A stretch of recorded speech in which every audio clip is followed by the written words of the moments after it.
Hello everyone. आप सभी का स्वागत है हमारे इस यूट्यूब चैनल में। आज के इस वीडियो में हम क्लास 10th का इंग्लिश का एक वेरी इंपॉर्टेंट टॉपिक लेकर के आए हैं। इस वीडियो में हम क्लास 10th का जो एक कविता है एनिमल्स, इसी को देखेंगे, ठीक है ना। इस कविता के कवि कौन से हैं? तो इस कविता के कवि हैं वाल्ट विथमैन, ठीक है ना। यहाँ पर आप देख सकते हैं। और ये जो कविता है एनिमल्स, ये डायरेक्टली लिखा गया कविता नहीं है, ठीक है ना। इस कविता को लिया गया है सॉन्ग ऑफ माई सेल्फ से, ठीक है ना। और ये जो सॉन्ग ऑफ माई सेल्फ मतलब कि जो गाना है, ये लिया गया एक बड़ा सा किताब से जिसका नाम है लिप्स ऑफ ग्रास। यानी कि एक बड़ा सा किताब है जिसका नाम है लिप्स ऑफ ग्रास, और उसका एक छोटा सा गाना है सॉन्ग ऑफ माई सेल्फ, ठीक है ना।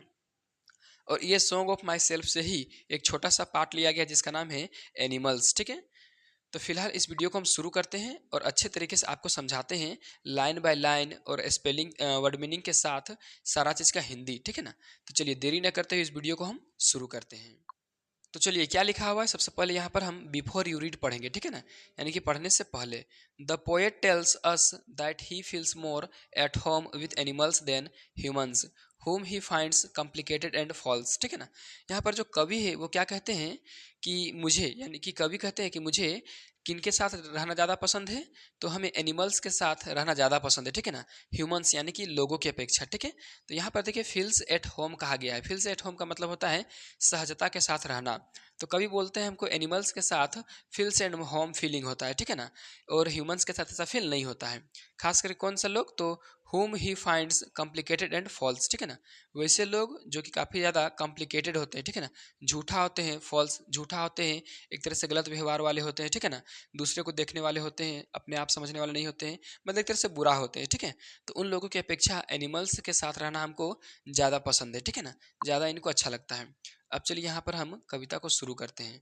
देखिए शुरू से शुरू करेंगे, अच्छे तरीके से आपको समझाते हैं। सबसे पहले क्या लिखा हुआ है, I think I could turn and live with animals, they are so placid and self content. देखिए यहाँ पर कहा गया आई, आई मतलब है कवि, ठीक है ना। वाल्ट विथमैन तो बोलते हैं आई थिंक, मैं सोचता हूँ कि मैं आई could turn and live with animals, मैं टर्न हो जाऊँ, मैं घूम जाऊँ, लोगों को छोड़ दूँ और मैं किधर टर्न कर जाऊँ, एनिमल्स की तरफ, ठीक है ना।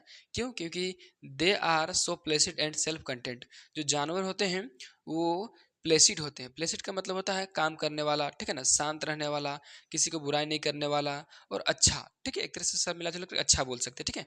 और सेल्फ कंटेंट का मतलब होता है खुद का ध्यान देने वाला, ठीक है ना, खुद को ध्यान देने वाला। तो जानवर जो होते हैं वो किसी दूसरे के पीछे नहीं जाते हैं, दूसरे के बात में नहीं जाते हैं, अपने से निर्णय लेते हैं और अच्छा होते हैं एक तरह से कवि के अनुसार, ठीक है।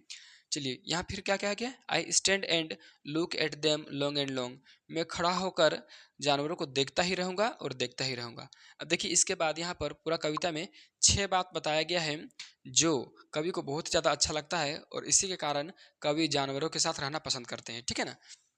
चलिए पहला नंबर में क्या दिया हुआ है, they do not sweat and wine about their condition.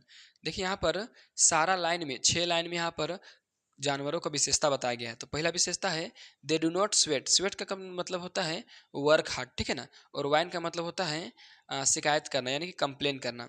तो दे मतलब यहाँ पर जानवर है, ठीक है ना। तो वे लोग कभी भी ऐसा नहीं करते हैं कि वर्क हार्ड करते हैं और वर्क हार्ड करने के बाद उसमें शिकायत करते हैं, ठीक है ना। कहने का मतलब है जानवर कभी भी ज़्यादा काम नहीं करते हैं, अपना चरते हैं, खाते हैं, पीते हैं और रहते हैं। और वाइन मतलब शिकायत भी नहीं करते हैं, ठीक है। जबकि इसके उल्टा जो लोग होते हैं वो काफ़ी ज़्यादा हार्ड वर्कर होते हैं, काफ़ी ज़्यादा दिन भर रात भर कोई कोई तो खटते हैं, काम करते हैं, ठीक है। और काम करने के बावजूद वो वाइन करते हैं, मतलब कि एक दूसरे को कोसते हैं, ठीक है ना। बोलते हैं मेरा, एक तरह से कमी निकालते हैं, ठीक है ना। कंप्लेन करते हैं कि मेरा इतना मेहनत हुआ फिर भी इसके अपेक्षा हम लोगों को कम फल मिला, मेरा हमको इतना फल मिलना चाहिए, हमको मेरा इतना काम हो जाना चाहिए, इतना सा काम हम किए, बहुत ज़्यादा मेहनत किए। मतलब कंप्लेन करते हैं, शिकायत करते हैं, ठीक है ना, अपने आप से भी और किसी और से भी। चलिए दूसरा लाइन में क्या कहा है, they do not lie awake in the dark and weep for their since. देखिए यहाँ पर अवेक मतलब होता है उठना, डार्क मतलब अंधेरा और वीप मतलब रोना और सिंस मतलब होता है गलत काम, ठीक है ना।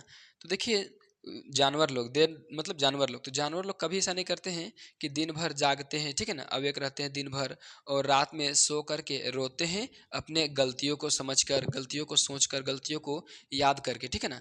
जो दिन भर जो इतना काम किए, इतना किसी से लड़े झगड़े, जानवर ऐसा कभी करते नहीं है, जबकि लोग ऐसा करते हैं, ठीक है ना। लोग दिन भर अपना लड़ते हैं, ठीक है ना, उसके बाद दूसरे को कमी निकालते हैं, दूसरे को बुरा बोलते हैं, अच्छा बोलते हैं, ठीक है ना। उसके बाद रात को उसी के बारे में सोच-सोच कर के रोते हैं, ठीक है ना? कौन? लोग। लेकिन जानवर ऐसा कभी करते नहीं हैं। चलिए तीसरा लाइन में क्या कहा है? They do not make me sick discussing their duty to God, ठीक है ना? देखिए, यहाँ पर जो सिक है उसका मतलब होता है तंग करना, ठीक है ना? तो जानवर लोग कभी ऐसा नहीं करते हैं कि अपने आप को, ठीक है ना? अपने आप को भगवान का दूत बताते हैं या भगवान का भक्त बताते हैं, ठीक है ना? और ड्यूटी टू गॉड मतलब भगवान के कार्य के बारे में समझाते हैं दूसरे को कि देखिए हम लोग इतना मेहनत किए तो भगवान हमको देखेगा, भगवान हमको फल देगा, ऐसा कभी नहीं करते जानवर लोग, ठीक है? हमेशा वे लोग क्या करते हैं, अपने खाने-पीने और जीने से ध्यान रखते हैं। जबकि जो लोग होते हैं, वे क्या करते हैं, पूजा करते हैं अपने भगवान को, ठीक है ना? उससे कुछ विश माँगते हैं, तरह-तरह का बात कहते हैं, ठीक है ना? ऐसे जैसे भगवान उनके बात को सुन रहा है, ठीक है? खैर ये धार्मिक वीडियो नहीं है, चलिए बाद में इसके बारे में बताएँगे। आगे क्या कह रहा है, not one is dissatisfied, not one is demand with the mania of owning things. इसका मतलब क्या है कि नॉट वन इज डिससेटिस्फाइड, जितना भी जानवर है कोई भी डिससेटिस्फाइड मतलब असंतुष्ट नहीं है, सारा जानवर संतुष्ट है, ठीक है ना। Not one is demand with the मानिया ऑफ ओनिंग थिंग्स, ठीक है ना। और जितने भी लोग हैं उतने उसमें से कोई भी ऐसा नहीं है जो कि डिमेंटेड है, मतलब कि एक तरह से पागलपन है, ठीक है ना, मेंटल केस। मेंटल केस कोई भी नहीं है जानवरों में। साथ ही साथ जो है एक तरह से कोई भी ऐसा नहीं चाहता है कि उसमें जानवरों में किसी का मालिकाना हक हो। साथ ही साथ जानवर भी लोग भी ऐसा नहीं चाहते हैं कि हम किसी ज़मीन पर, किसी घर पर, किसी पेड़ पौधा पर, किसी पार्टिकुलर संपत्ति पर अपना ओनिंग करें, मतलब कि मालिकाना हक जताए, ठीक है ना।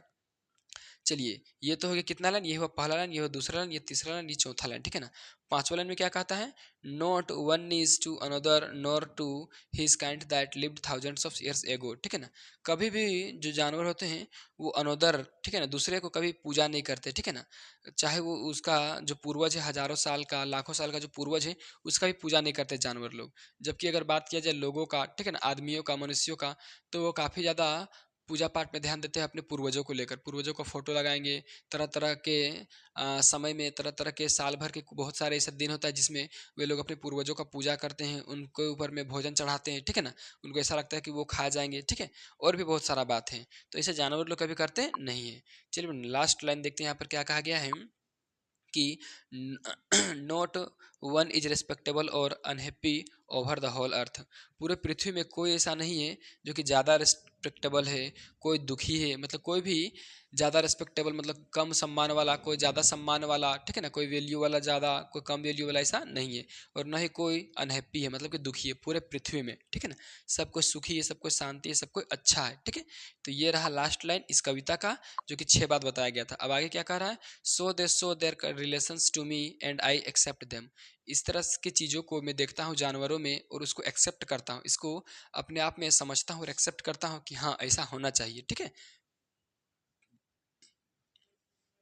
आगे देखिए क्या कहा है, they bring me tokens of myself, they evince them plainly in their positions, ठीक है ना। यहाँ पर देखिए बोला गया है कि जितने भी लोग हैं, ठीक है ना, वे सारे लोग एक तरह से इन इसी तरह का ह्यूमन क्वालिटी को रखना चाहिए, ठीक है, जानवरों के जैसा ह्यूमन क्वालिटी रखना चाहिए, ठीक है। और प्लेनली इन देयर पोजिशंस, और सबको अपने पोजिशंस को समझना चाहिए। चलिए आगे क्या कहा गया है यहाँ पर ध्यान से देखिए, I wonder where they get those tokens, ठीक है ना। ये बहुत ही ज़्यादा खुशी है, बहुत ही ज़्यादा खुश है इस प्रकार की चीज़ों को देख करके कवि, ठीक है ना।